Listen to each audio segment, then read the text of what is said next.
Hello नमस्कार दोस्तों, आप सभी को स्वागत है आरबीआई स्टडी वाला में। दोस्तों, पिछले क्लास में हम लोग एनसीईआरटी को शुरुआत किए थे 2 दिन पहले, और पिछले क्लास में हम लोग यहाँ तक पढ़ चुके थे। ठीक है दोस्तों, अगर पिछले क्लास के वीडियो नहीं देखे हैं तो आप लोग जा कर के ज़रूर देख सकते हैं। दोस्तों चलिए, आपका ज़्यादा समय न लेते हुए चैप्टर की ओर बढ़ते हैं। आज भी हम लोग लाइन बाय लाइन एनसीईआरटी पढ़ेंगे। पिछले क्लास में हम लोग यहाँ तक पढ़ चुके थे कि आज लोग यात्राएं क्यों करते हैं। बताएंगे दोस्तों, यात्राएं क्यों करती है। ठीक है दोस्तों, लोग यात्रा क्यों करते हैं? एक जगह से दूसरे जगह अपनी ज़रूरत को पूरा करने के लिए। ठीक है दोस्तों, अपने रहने के लिए, या किसी भी चीज़ की उसकी आवश्यकता पड़ती है, वो यहाँ पर नहीं मिल पाता है तो दूसरे जगह जाता है कमाने के लिए, या कोई भी चीज़ के लिए जाता है। ठीक है दोस्तों, उसको भी यात्रा कहते हैं। एक बार फिर से मानचित्र को देखो। बोला, एक बार फिर से मानचित्र को देखो। पहाड़ियाँ, पर्वत, समुद्र इस उपमहाद्वीप का प्राकृतिक सीमा निर्माण करती है। कल हम लोग बताए थे, इसे पढ़े थे। ठीक है दोस्तों, हालांकि लोगों के लिए इन सीमाओं को पार करना आसान नहीं था। लोगों के लिए इस सीमाओं को पार करना आसान नहीं था। ठीक है दोस्तों, जिन्होंने ऐसा चाहा वो ऐसा कर दिखाए। ठीक है, यानी कर पाए। वे पर्वतों की ऊंचाई को छू सके तथा गहरे समुद्र को भी पार कर सके। उपमहाद्वीपों के बाहर से भी कुछ लोग यहाँ आए थे। ठीक है, जैसे मोरक्को से इब्न बतूता आया था। ठीक है, समझे? वो भी यहाँ से मोरक्को से आया था, यानी दक्षिण अफ्रीका से भारत आया था। ठीक है दोस्तों, यहीं बस गए और आ कर के यहीं पर बस गए। ठीक है दोस्तों, इससे अंग्रेज भी आकर के बहुत सालों तक यहाँ पर रहे थे। ठीक है दोस्तों, चलिए नेक्स्ट पेज की ओर बढ़ते हैं। आज हम लोग यहाँ से पढ़ेंगे। इस आवागमन ने हमारी सांस्कृतिक परंपराओं को समृद्ध किया। ये जो आवागमन हुआ, एक जगह से दूसरे जगह आया, इससे क्या हुआ? हम लोगों के संस्कृति पर बहुत गहरा प्रभाव पड़ा। हम लोगों का संस्कृति में चेंज हुआ, मतलब हम लोगों का खान पान हो गया, रहन सहन हो गया। इससे पहले यहाँ पर तंबाकू शराब ये सब नहीं चलता था, लेकिन तंबाकू शराब, ये वास्को डी गामा जो है पुर्तगाली थे। पुर्तगाली लोग यहाँ आए तो तंबाकू, आलू, ये सब पुर्तगाली का ही देन है। ठीक है दोस्तों, इससे पहले यहाँ पर नहीं चलता था। चाय भी अंग्रेज़ों ने शुरुआत किया था। ठीक है दोस्तों, तो ये सब क्या हुआ? सांस्कृतिक परंपराओं का समृद्ध किया गया। कई सौ वर्षों से लोग पत्थर को तराशने, संगीत रचने और यहाँ तक कि भोजन बनाने के नए तरीके के बारे में एक दूसरे के विचारों को अपनाते रहे हैं। एक दूसरे के विचारों को क्या करते रहे? अपनाते रहे। जैसे हम लोग भी क्या करते हैं कि दूसरे को सीख करके, जैसे अपने गुरुजन या कोई भी होते हैं उनसे सीख करके अपने में इम्प्लीमेंट करते, सुधार करते, या उसी तरह से करना चाहते हैं, या कुछ हटके भी करना चाहते हैं, लेकिन उनको अनुसरण करते हुए। ठीक है दोस्तों, अब देखते हैं देश के नाम। ठीक है दोस्तों, देश के नाम के बारे में। अपने देश के लिए हम प्राय इंडिया तथा भारत जैसे नामों का प्रयोग करते हैं। हम लोग अपने देश के लिए किस शब्द का यूज करते हैं? इंडिया तथा भारत। ठीक है, इंडिया या भारत जैसे नामों का प्रयोग करते हैं। इंडिया शब्द कहाँ से हुआ? इंडिया शब्द इंडस से उत्पन्न हुआ। इंडिया शब्द कहाँ से उत्पन्न हुआ? इंडस से उत्पन्न हुआ है। ठीक है, इंडस से निकला है। इससे पहले इंडस बोलते थे। ठीक है, इंडस से निकला है, जिसे संस्कृत में सिंधु कहा जाता है। संस्कृत में इसे इंडस को क्या कहते हैं? सिंधु कहते हैं। संस्कृत में इसको क्या कहते हैं? सिंधु कहते हैं। अपने एटलस में ईरान और यूनान का पता लगाओ। लगभग 2500 वर्ष पूर्व उत्तर पश्चिम की ओर से आने वाली ईरानियों और यूनानियों ने क्या किया था?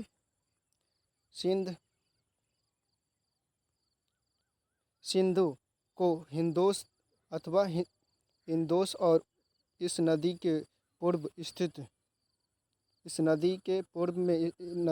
में जो स्थित भूमि प्रदेश को इंडिया कहा। किस भाग को इंडिया कहा? सिंधु नदी जो था उसे क्या हिंदोस कहा? हिंदोस या इंदोस कहा। हिंदोस है, हिंदोस या नहीं, या अथवा इंदोस कहा। उन लोगों को बोलने नहीं आता था, सिंधु नदी को क्या बोलते हैं? हिंदोश या इंदोश। ठीक है। इस नदी के पूर्व में जो स्थित भूमि है या प्रदेश, कोई भी राज्य जो था, उसे क्या कहा? इंडिया कहा। ठीक है। भारत भरत नाम का प्रयोग उत्तर पश्चिम में रहने वाले लोगों के लिए के एक समूह के लिए किया जाता था। किसके लिए किया जाता था? उत्तर पश्चिम में रहने वाले एक समूह के लोगों के लिए किया जाता था। किसका नाम, किसका यूज? भरत का। ठीक है।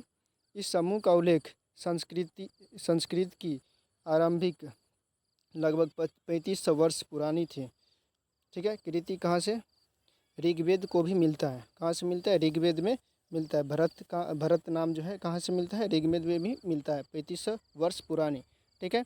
बाद में इसका प्रयोग देश के लिए होने लगा। बाद में इसका प्रयोग किसके लिए होने लगा? देश के लिए, यानी भारत के लिए होने लगा। ठीक है दोस्तों, चलिए इसके बारे में थोड़ा पढ़ते हैं। ये क्या है? तारपात्रों। ठीक है। तारपत्रों से बनी पांडुलिपि का एक पृष्ठ। यहाँ पर क्या है? तारपत्रों से बने एक पांडुलिपि का प्रतीक। ठीक है। इसमें क्या पढ़ते हैं, देखते हैं। ठीक है दोस्तों, यह पांडुलिपि लगभग 1000 वर्ष पूर्व, यह पांडुलिपि क्या है? लगभग 1000 वर्ष पहले लिखी गई थी। कब लिखी गई थी? 1000 वर्ष पहले लिखी गई थी। किताब बनाने के लिए तार के पत्तों को काटकर उनके अलग अलग हिस्सों को एक साथ बांध दिया जाता था। क्या किया जाता था? उनके हिस्सों के अलग अलग काट करके अलग अलग हिस्सों को एक साथ बांध दिए जाते थे। भुजे पेड़ की छाल से बनी ऐसी ही एक पांडुलिपि को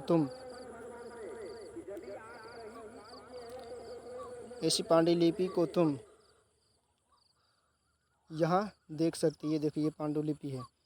पता भी नहीं चलता क्या लिखा हुआ है। ठीक है दोस्तों, इसी तरह से पहले लिखावट होता था। ये पांडुलिपि है। ठीक है दोस्तों, इसी तरह से लिखा जाता था पहले तार पत्रों पर। ठीक है। अब देखते हैं अतीत के बारे में कैसे जानें। अतीत के बारे में हम लोग कैसे जानेंगे? ठीक है, उसके बारे में समझते हैं। अतीत की जानकारी हम कई तरह से प्राप्त कर सकते हैं। अतीत की जानकारी हम लोग कई तरह से प्राप्त कर सकते हैं। कैसे? इनमें से एक तरीका अतीत में लिखी गई पुस्तकों को ढूंढना और पढ़ना है। कैसे? पुस्तकों को ढूंढना या पढ़ने से भी क्या हम लोगों को जानकारी प्राप्त हो सकती है। अतीत में जो लिखा गया जो पुस्तक है उसको भी पढ़ करके जानकारी हम लोग हासिल कर सकते हैं। जैसे 1758 में क्या हुआ था, ठीक है, 1458 में क्या हुआ था, उस समय का जो पुस्तक जो लिखा गया था उससे भी पढ़ करके हम लोगों को जानकारी हासिल हो सकता है। ये पुस्तकें हाथ से लिखी होने के कारण पांडुलिपि कहा जाता है। हाथ से लिखने के कारण क्या, इसको क्या कहते हैं? पांडुलिपि। मतलब जिससे जो चीज़ें हाथ से लिखी जाती है उसको क्या बोलते हैं? पांडुलिपि। ठीक है। अंग्रेजी में इसे पांडुलिपि के लिए प्रयुक्त होने वाला मैन्युस्क्रिप्ट कहा जाता था। पांडुलिपि के लिए अंग्रेजी में क्या कहते थे? मैन्युस्क्रिप्ट कहा जाता था। मैन्युस्क्रिप्ट शब्द लैटिन शब्द मेनू, जिसका अर्थ होता है हाथ से लिखना, निकला है। ये पांडुलिपियाँ प्रायः तारपत्रों अथवा हिमालय क्षेत्र में उगने वाले भोर्ज नामक पेड़ की छाल से विशेष रूप से तैयार किया जाता था, जो भोजपत्र पर लिखी जाती थी। ठीक है दोस्तों, यहाँ तक किसी की कोई दिक्कत? चलिए नेक्स्ट पेज की तरफ बढ़ते हैं। अब है कि इतने वर्ष में इनमें से कई पांडुलिपियों को कीड़े ने खा लिया था। इतने वर्ष जो हुआ है उसमें से बहुत सारे पांडुलिपि के क्या किया था? कीड़ों ने खा लिया था। बहुत दिनों के बाद रहेगा तो कीड़ा क्या करेगा? खा जाएगा। कीड़ों ने खा लिया था। ठीक है दोस्तों, तथा कुछ नष्ट कर दिए गए, कुछ क्या किए गए? नष्ट भी हो गए थे। ठीक है। फिर भी ऐसी कई पांडुलिपियाँ आज भी उपलब्ध है। फिर भी क्या है? बहुत सारे ऐसी पांडुलिपियाँ हैं जो आज भी क्या है? उपलब्ध है। ठीक है। ये प्रायः मंदिरों, कहाँ पर? एक सेकेंड दोस्तों, ये प्रायः मंदिरों, विहारों में प्राप्त होते हैं। इन पुस्तकों में धार्मिक मान्यताओं, व्यवहारों, राजाओं की जीवनी, औषधियों तथा विज्ञान आदि सभी प्रकार के विषयों की चर्चा मिलती है। इनके अतिरिक्त हमारे यहाँ महाकाव्य, कविताएं, नाटक भी है। अब दोस्तों, विहार क्या होता है? विहार, ठीक है, बौद्धों का रहने का जो जगह होता है उनको क्या बोलते हैं? विहार बोलते हैं। ठीक है। और इसी के नाम पर बौद्ध जो सबसे ज़्यादा रहा करते थे बिहार में, इसीलिए बिहार का नाम बिहार पर ही बिहार रखा गया। ठीक है दोस्तों, चलिए इनमें से कई संस्कृत में लिखे हुए थे, कई क्या किस में लिखे हुए थे, संस्कृत भाषा में लिखे मिलते थे, जबकि अन्य प्राकृत तथा तमिल में लिखे मिलते थे। ठीक है दोस्तों, प्राकृत भाषा का प्रयोग आम लोग करते थे। प्राकृत भाषा का प्रयोग कौन करते थे? आम लोग। और संस्कृत भाषा का प्रयोग ज़्यादातर ब्राह्मण लोग करते थे। नेक्स्ट पेज की ओर बढ़ते हैं। अब हम अभिलेखों का भी अध्ययन कर सकते हैं। हम क्या कर सकते हैं? जानकारी लेने के लिए अभिलेखों का भी अध्ययन कर सकते हैं।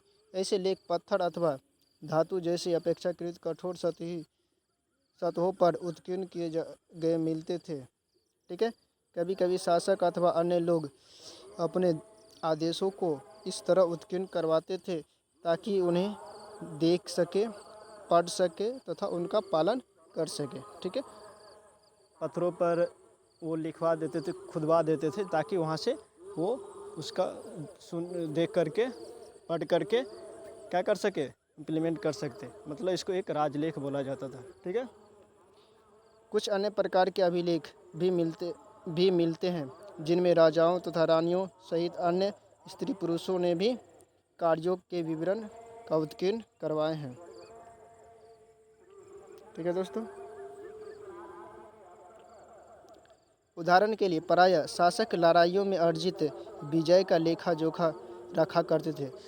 जहाँ पर कोई युद्ध हुआ हो, वो जीता हो, तो उसका क्या करते थे? वो लेखा जोखा भी रखा करते थे। देख इस तरह से हुआ करता था। किस तरह से? इस तरह से हुआ करता था। ठीक है दोस्तों, इस तरह से। ठीक है, इस तरह से वो खुदवाते थे। अब ये थोड़ा सा देखते हैं। ठीक है, यहाँ पर लिखा हुआ लगभग 2250 वर्ष पूर्व। कितने? 2250 वर्ष पूर्व यह पुराना अभिलेख है। ठीक है, जो कहाँ मिला था? अफगानिस्तान के कंधार में। कहाँ पर? अफगानिस्तान के कंधार में प्राप्त हुआ था। यह अभिलेख अशोक जो राजा थे, ये पाटलिपुत्र का अशोक नामक शासक के आदेश पर उत्कीर्ण करवाए थे, मतलब बनवाए थे। ठीक है, इस शासक के विषय में तुम अध्याय 7 में, मतलब कक्षा 7 में बोला पढ़ेंगे हम लोग। ठीक है, ठीक है दोस्तों, आज का ये वीडियो यहीं तक रखते हैं। और आप पिछला वीडियो नहीं देखे हैं तो ज़रूर देख लेंगे दोस्तों। और वीडियो अच्छा लगेगा तो लाइक कीजिएगा और चैनल को सब्सक्राइब कीजिएगा। ठीक है दोस्तों, जय हिंद, जय भारत।